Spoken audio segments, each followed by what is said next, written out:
อ๊บไปยิงขับรถเมนบ่นี่จวดเลยนี่แหละหอดเทือนหอดซานเราเรียบร้อยพี่น้องเลยเนาะได้โอ้ยหนาดำคำเขียดแต่ละคนเนาะแอร์ธรรมชาติผมอยากเรียบๆหน่อยนึงมานอนที่ทางบ่หรือมานอนบ่ไม่ได้นอนตื่นเต้นบ่ตื่นเต้นได้ขี่รถนอนอยู่รางเลยดิตารางรถเนาะเอาผ้าปูก่อนจังเอาเรามาเป็นได้ลงมือบ่มันเค็มมากนะจะเอาเมี่ยนเลยเค็มมันออกแล้วนะหรือว่าให้เอาออกให้เอาให้เพื่อนเอาออกให้รถเนาะ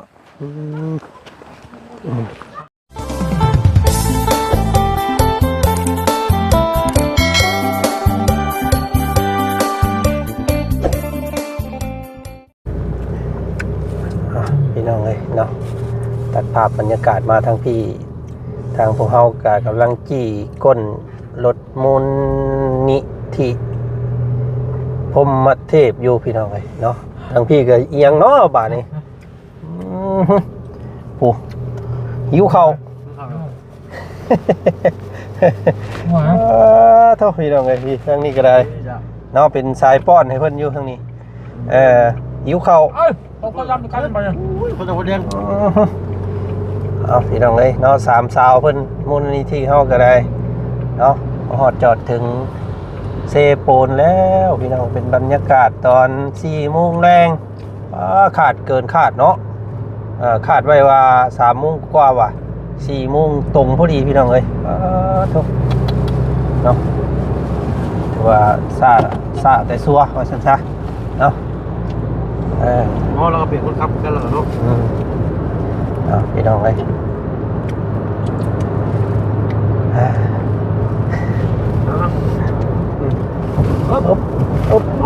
วิดบุ้งนี่ก็จังมัมไปเลยโอ้ตายบาทนี่ปีดับจะพี่น้องเลยฮอดแล้วพี่น้องฮอดบ้านแก้งจองแล้วเนาะยามแดดอ่อนๆพี่น้องไงเนาะสายลมโปรยปลายเด้อพี่น้องเด้อเนาะเดือน11ลมต้องเดือน12ลมเต้าเป็นว่าพี่น้องเอ้ยบรรยากาศธรรมชาติต้นไม้ต้นตอกกะซุ่มเย็นพี่น้องไงยามนี่เนาะอึ๊บ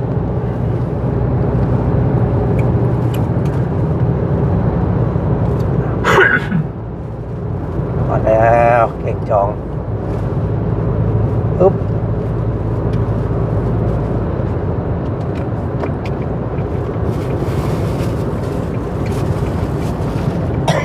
ห้วย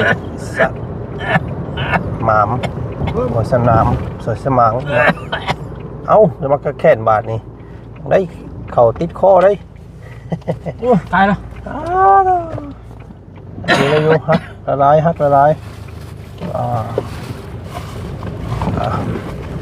พี่น้องขาบ2 เฮือนนี่ก็โอ้ยปามแล้วก็อ๊บดอกบัว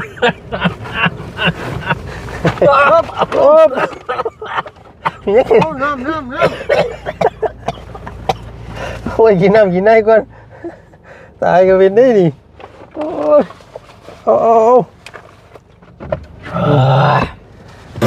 ต่อมาหอดแล้วพี่น้องมาใช้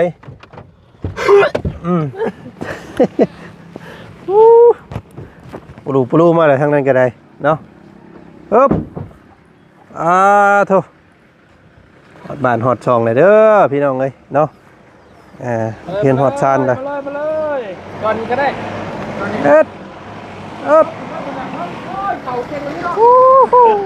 ไปยิงขับรถเมนบ่นี่จวดเลยโถคอยคนดำจะกันกระถึกเนาะเกือบไล่ลังบ่ท่านคักลีนี่พี่น้องเลยสบายดีอีกรอบนึงเด้อเนาะนี่แหละหอดเทือนหอดซานเราเรียบร้อยพี่น้องเลยเนาะได้โอ้ยหนาดำคำเขียดแต่ละคนเนาะแอร์ธรรมชาติ ผมยังผมอยากเรียบๆหน่อยนึง ทางป้างองคนเฮงคักกว่าหมู่พี่น้องไงเนาะทรงผมตกเลย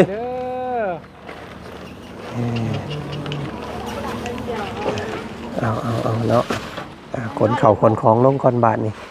พี่น้องเอ้ยเรานอนบ่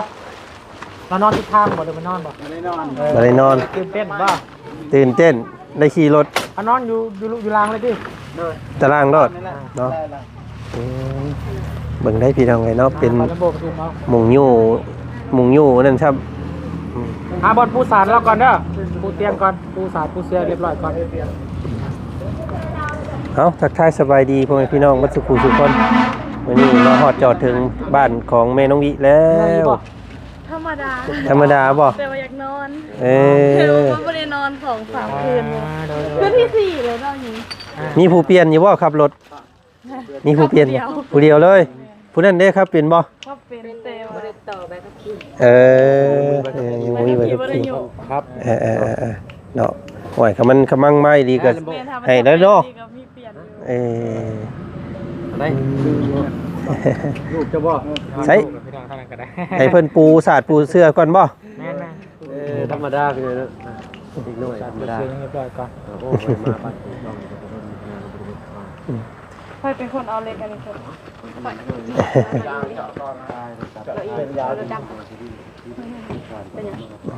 โอ้เบิ่งก่อนพี่น้องไงมาเบิ่งเฮือนเราก่อน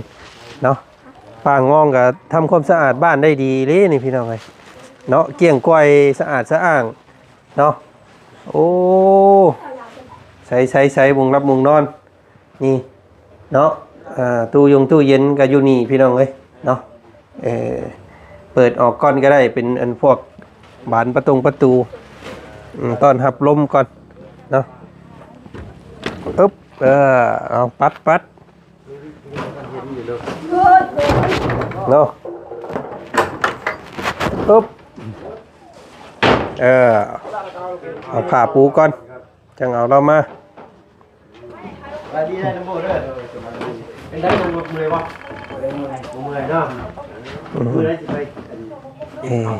โอเคนี่เนาะเมื่อยบ่เนาะเมารถบ่ ปากงองพี่น้องเอ้ยเพิ่นบ่ได้จอดเข้าห้องน้ำเลยได้เพิ่นเนาะไกลเติบเลยพี่น้องเอ้ย น้ำมันท่วมเนี่ยเขาขุดขึ้นเนี่ย ให้มันไหลมาพี่เนาะ ให้มันไล่เอาพี่ขุดหมด ได้แล้ว ขุดโอ้ ได้แล้วพี่น้องตัวนี้ยังอังอยู่น้ำเนาะ โดย ดีแล้วเนาะให้มันน้ำมันไหลมาพี่บัวระบัดเอานั่นแหละไปฉันเอาทางเมย์น้องวีเพิ่นลงมาก่อน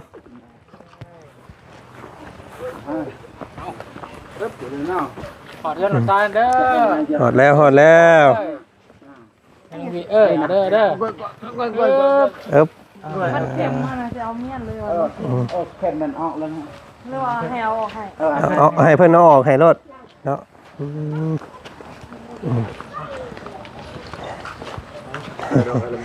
อยากนักในได้บาทนี้เนาะพอเราอ้วนเรามีสิทธิ์มีหนังขึ้น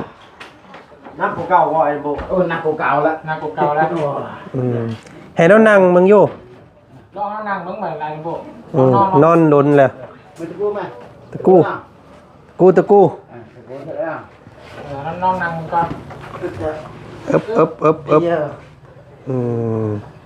พับแข้งค่อยๆเด้อบาดแผลมันสิอันนั้นเราบ่มีแนวห้องซ้ำเนาะนั่งได้บ่ค่อยเจ็บขาบ่เราเจ็บขาบ่ พับบ่ได้เอาน้ำเถิงเอ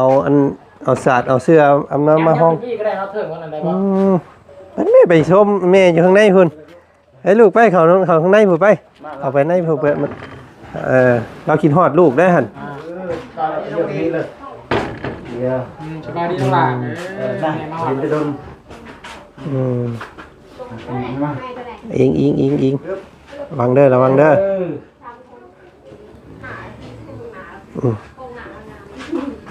ด้บ่ เอาอีกเลย เอาออกมามือเราย่านล่มเด้ แล้วนอนหลายเลยได้พี่น้องเลยต้องให้เราลุกนั่งน้ แม่เรียเนี่ย ตัดประตูเรียกเขา ำ ปิดประตูก็ได้หรอบุ ปิดประตูค่ะ ปิดปองหนึง บอกดี อืม ล็อกก้อนโอเคเอามอนไม่ก็ได้ ไอ้ตัวมอนเอามา เอาลงมาหลายๆรถหมอนให้เราห้อง นั่นนายาอะไรเนาะนายามา รถเข็นรถหยังกันอยู่นี่อ่า ฮอดบ้านแล้วเด้อ เดี๋ยวเรายาเลย ชื่อบ่เกินเจ้าของน่ะชื่อบ่แกฮะชื่อเนาะดีใจบ่มาฮอดเดือนแหละ ตรงนี้เลย โอเคพยายามให้เราลุกน้ำ จะคมเลยคมคมคมตัด เออ ๆเดี๋ยวหอดสีถอด เด้อเอาเข้มแม่ไปนะ อืมนี่แต่แนวนี้แหละแต่ละมือบ่อยากให้เรานอนเด้อพยุงเรานั่งเทิงน้ำมันจังอ่าเส้นสายมันจังบ่คดบ่จองเนาะให้มันเฮ็ดเอาแหละส้มลุกส้มหยังเอาให้ทางอันสาวมูลนิธิเพิ่นเอาอันนี้ออกให้เราสะแพทย์เพิ่น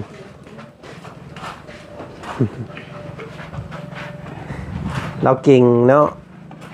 มันเรานอนดนเลยมันอยากเส้นเอ็นมันอยากกันตึง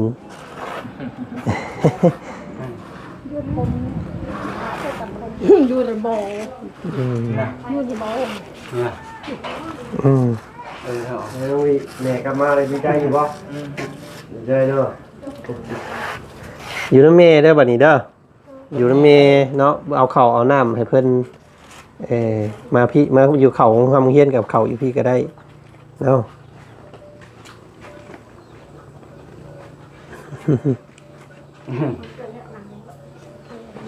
เอี้ยฮะ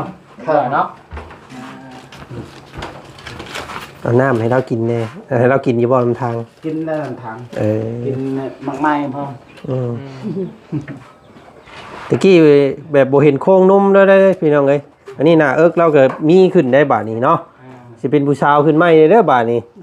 เออ เนาะ เอานั่งนอน มาพักผ่อนก่อนพักผ่อนเอาหมอนลงมาอีกเอาผ้ามาม้วนใส่ข้างหลังแล้วหั่น เดี๋ยวบุญมาเบิ่งทาง น้องๆเพิ่นก่อนยันว่าน้องเพิ่นพาอยากเมื่อเมื่อยบ่ปะ มือ เมื่อยเนาะเป็นจังไงเนาะเข้าห้องน้ำอาบน้ำอาบท่าหาได้อยู่ได้กินบาดนี้เด้อเนาะโอ้ยจังมือก่อเมื่อนี่3โอ้ คนใดอันน่ะลูกไหนคนใดเข้าลูกแล้วเอิ้นเข้าไปพุ่นอยู่2คนนี้บ่ผู้นี้บ่แม่นบ่ใช้อีกผู้หนึงเด้อซะ ลูกน้ำบ่อคนหนึ่งก็อยู่เงินปลามัน ใช่อีหล่ะมันสบายดีป่ะลุงไงสบายดีซื้อได้เจ้าซื้อได้ซื้อไว้เนาะซื้อวิซื้อไว้อีกผู้หนึงผู้น้อยกว่านี้บ่เอาไปนั่งน้ำเมย์ป่ะเข้ามาพี่เข้ามามานั่งเฮียงแม่อยู่มานั่งเฮียงอันเอ้ยพี่เจ้านี่เนาะคือกันเลยลูกเนาะขึ้นนั่งอึ๊บเนาะพี่น้องเลยนี่ได้ลูกสาวเอ้ยจุกกูมาพี่เดี๋ยวมาพี่นี่ดูลูกให้บอกคิดฮอดลูกกับกอดลูกนะแม่กอดลูกสาวเนี่ยไว้ขึ้นไปนั่งนี่ลูกขึ้นไปนั่งใกล้แม่ไว้ขึ้นไปนั่งไว้โบไปบ่ส่วนหลายเพราะเราบริอยู่น้ำเมย์แต่เราบริคอยติดเมย์เนาะอยู่แต่น้ำป้าอยู่แต่น้ำเลมโบก็เลยบริติดเมย์บาดนี้เนาะลูกผู้นี้ชื่อนี่ไหนลูกเจ้าผู้นี้ชื่อยัง นุ่งครบเรานุ่งครบหมดน้องชื่อน้องยังชื่อเล่าเนี่ยชื่อนี่ไหนผู้นี้หน่อย แล้วก็ตอน ชื่อนี่ไหนลูกเจ้านี่ ได้พี่น้อง เอาว่าไอ้ เอาไว้ผู้นี้เด้ผู้นี้เด้ ไว้ดิ ซื้อนี่ได้ผู้นี้ เป็นบ่ชื่อได้ ซื้อน้องยังอันนี้ อาทิตย์คนนั้นนี่ตามนั่น อันนี้ลูก เอาบอกป้าลุงหนึ่งว่า อ๋อลูกน้องเจ้าน้องก็คือ ลูกเจ้าผู้นี้ลูกกกบ่ ชื่อว่าอะไร ลูกกกหมู่บ่ นี่ ผู้นี้ นี่เดือดเอา ใน ไง การเลยมาเห็นคืนพาไม่ต้องไปจัก ซื้อนี่ได้เกาะ ให้พาย่างน้องด้วย วิบ่ซื้อวิบ่น้องวิเนาะอันนี้น้องวายอีกผู้หนึงได้ลูกเจ้าซื้อยังอีกผู้หนึงผู้น้อยสุดนั่นซื้อได้ลูกเจ้า เหมือนผู้น้อยตัวนี้ผู้น้อยสุด อันนี้ว่าผู้น้อยสุดนะ โดย อีกผู้หนึงเด้ไปใส่ ไปพูดอยู่แต่เงินป่าบุ อ๋อบ่ค่อยได้อยู่นำแม่เนาะ แม่ อืมเอ้ยมาฮอดได้นี่ลูกสาวเด้อ2คนนอนน้ำลูกเด้อบัดนี้เด้อเนาะดีใจอยู่บ่มาฮอดเฮือนน่ะดีใจบ่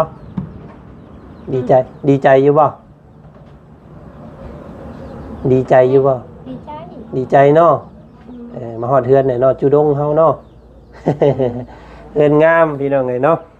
แม่เจ้าก็บ่ได้มีกินหมิ่นบัดนี้เนาะพยายามบ่ให้แม่กินหมิ่นเด้อบัดนี้เด้อเสร็จเอาสาดเอาแพร่เวลาเราเหี่ยวแล้วหยังก็เอาออกไปถิ่มแล้วลูกเด้อเบิ่งกระปางงองเนาะเดี๋ยวพวกระบ่าวสิซื้อแนวกินมาให้ไว้ให้เด้อ หลายเดือน โดยบ่ต้องไปหาแนวกินเดี๋ยวระว่าเอาสิหาซื้อพวกมาใส่ตู้ใส่หยังไว้ฮอดเวลากินได้ก็นะ นิดหน่อยก็กินตลอดเลย น้ำนี่นะบัดนี้บ่ให้กินเด้อบัดนี้เด้อนี่โอ้นี่น้ำเพิ่นเอาไว้พี่น้องเอ้ยเนาะเต็ม น้ำเปล่า อืมเอาเจ้าเอาอันผ้าเปียกเด้อเนี่ยเซ็ตมันจังใหม่เด้อลูกเด้อโอ้กินน้ำมันเข้าเฮือนเจ้าบ่นี่ แม่ อืมมันแห้งแล้วน้ำมันลงมาแต่ฝุ่นเนาะมันไหลเข้ามา ปัด เพราะว่าบ่ได้อันสาบได้พี่น้องเอ้ยเนาะพื้นที่มันบ่ได้สาบแล้วก็เลยน้ำเข้าเนาะอันนี้ก็เปิดได้อยู่บ่เปิดได้แต่เปิดไว้โลดตอนเว้นสิเปิดไว้โลดนี่มันจังเย็นเนาะ เป็นกระสอบ เอ้าอยู่แล้วก็เอาดอดไฟมาใส่เด้อเนาะมันเสียบ่นี่เลยบ่เปลี่ยนขึ้นทั้งเอาขึ้นทั้งเฮือนมื้อน่ะเห็นเพิ่นเอาขึ้นทั้งเฮือนอยู่แล้วสิหาซื้อดอกไฟมาให้เราใหม่เนาะพอได้ใต้กลางคืนถ้าได้อีกเตียงหนึงก็โอเคอยู่เนาะเอาไว้ให้พวกคุณเจ้านอนอยู่นี่เนาะอันนี้แม่อันนี้คุณเจ้ามันจังนอนนํกันเนาะเอาพี่น้องไงเนาะทางพวกเขาก็ได้นำส่งทางเมนองวิเพิ่นมาฮอดจอดถึงเรียบร้อยแล้วเนาะฮอดเทือนฮอดซานแล้วพี่น้องเลยกะมื้อนี้ก็โอ้ยเนาะต้องขอบขอบใจทางมูลนิธิที่เพิ่นมาส่งฮอดบ้านเลยเนาะหากินข้าววันนี้เด้อกินข้าวกินน้ำอาบน้ำนอนย่างได้บ่ย่างไปเองโนดได้บ่ย่างไปอาบน้ำได้บ่ฮะบ่เป็นย่าง เอ้ยพี่น้องเอ้ยเนาะเอ้ยนี่ลูกๆเพิ่นเนาะยังอีกผู้หนึงผู้หญิงบ่นั่นกะ บอกซ่า ผู้ชายโอ้แต่ว่าเป็นน้องเจ้าเนาะน้องติดเจ้าแล้วก็ผู้นี้ลูกหลานเนาะยังบ่เคยเห็นเท่าจักเทื่อผู้ชายนี่พี่น้องเป็นได้ใดเด้เนาะอยากเห็นเด้แล้วว่าเคยเห็นอยู่บ่ฮะแล้วว่าเคยเห็นอยู่บ่น้องเจ้าเราเคยมาบ่บ่แต่ว่าตอนเฮ็ดเฮือนนี่เรามาอยู่เนาะ น้ำมายุ่งมาเลย มื้อหน้าส่วนเรามานี่เด้ออยากป้าดุงเพิ่นอยากเห็นเด้อลูกเรา3คนพี่น้องเอ้ยเนาะผู้นี้เด้อหลังจากคลอดผู้นี้แหละเราก็เป็นไปซี่มาเลยเนาะให้ลูกสาวไปใกล้แม่ก็บ่ไปพี่น้องเอ้ยเนาะเพราะว่าเราบ่ได้เลี้ยงนะก็เป็นธรรมดาเพราะว่าเด็กน้อยอยู่นำผู้ใดก็สิมักคุ้นเคยนำผู้นั้นเนาะ อืม เขาออกมาหนึ่งเลยได้ดีเลย เข้าป .1 นะบ่ พวกพี่เป็นคนเสีย เนาะโอเคพี่น้องเอ้ยเอ้าเดี๋ยวเบิ่งเข้าเบิ่งคลองฮะอันก้อนพี่น้องเอ้ยเนาะทั้งพี่ทางป่างองเนาะเก็บขึ้นเทั้งเฮือนเด้อเอาขึ้นไว้ส่งเสื้อโอ้ได้ลายแท้เสื้อผ้าก็ได้เนาะได้ลายเนาะว่าตอนเมื่อคือบ่เห็นหยังเนาะบัดมาเด้2กระสอบ3กระสอบ เอาผ่าอันนี้บ่ผ่าเราผ่าอันเมนองวิเด้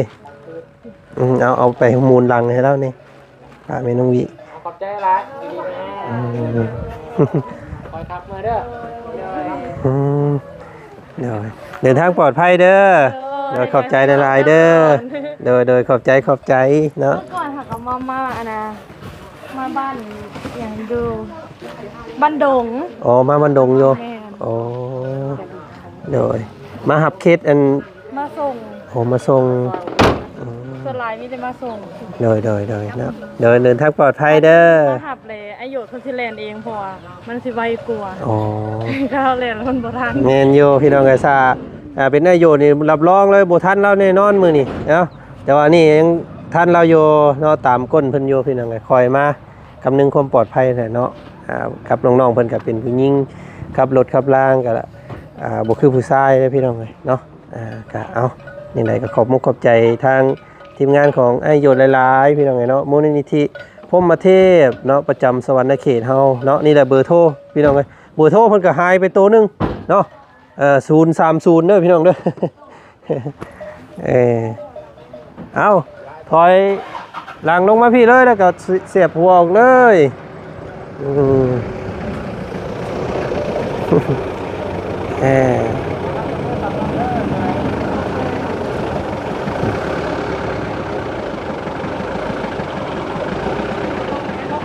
ถอยไปทั้งรถบาบุญพุ่นก็ได้แล้วก็ออกมาพี่เลย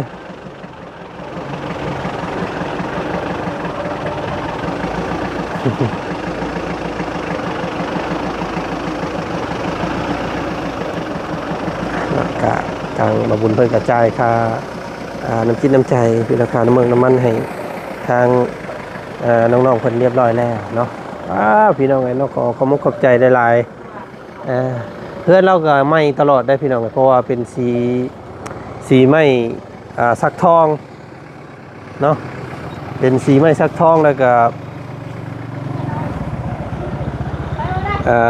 ย้อมด้วยอันว่าสีสเล็กสีแบบเคลือบเงามันก็เลยเบิ่งใหม่ตลอดเนาะพี่น้องเนาะเถอะ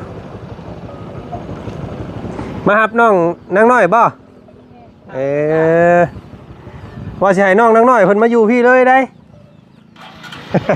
โอเคใช่ป่ะ สักหน่อย หน่อยเด้อถาก่อนแล้วถาก่อน ถ่าก่อนจูถ่าก่อนถ่าแล้วนี่เราให้แล้วเราจากเมื่อ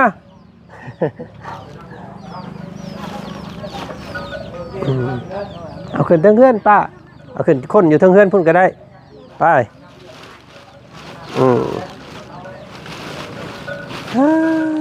เรามาหอดจอดถึงนี่แหละเอื้อนเลมโบกับพี่น้องเลยเนาะเป็นบ้านที่พวกเราเคยสดสวยตะลุมตะลางให้เราก็ถือว่าสะอาดสะอ้างขึ้นหลายเนาะแต่ก่อนเมน้องวิเพิ่นนอนอยู่เทิงพูนพี่น้องเลยสีเหี่ยวเลยจมมาซ่านนี้เนาะที่นี่แหละพวกเขามาพบมาพ่อแล้วก็มีการสร้างบ้านให้เราเกิดเป็นบ้านหลังนี้เลยพี่น้องเลยเนาะก็หลายคู่หลายคนสมทบกันเนาะก็เกิดเป็นห้องน้ำแน่พี่น้องเลยห้องน้ำกับทางเอื้อยทางเมหักของน้องวิเพิ่นเนาะทางเอื้อยใจดีเนาะจากพังทางประเทศพี่น้องเลยเอื้อยอานิสาเนาะโอเคสำหรับพี่น้องเนาะสำหรับคลิปนี้ว่าจันกับขอตัวลำลาเพียงสำนีก่อนเนาะเจอกันใหม่อีกคลิปหน้าแล้วกันคลิปนี้ขอบพระคุณบัดสุขคนที่ติดตามเบิ่งชมคลิปนี้จนจบพี่น้องกับบ่ขาดโฆษณาเนาะขอบคุณขอบใจหลายๆเด้อเนาะมื้อนี้ ทางบ่จันกับฮอดแล้วพี่น้องเอ้ยเนาะสามกกสามเคยพวกเฮาก็มาฮอดแล้วเนาะเอาขึ้นไว้ทั้งเฮือน เมารถเนาะอาบน้ำนอนพักผ่อนเด้อ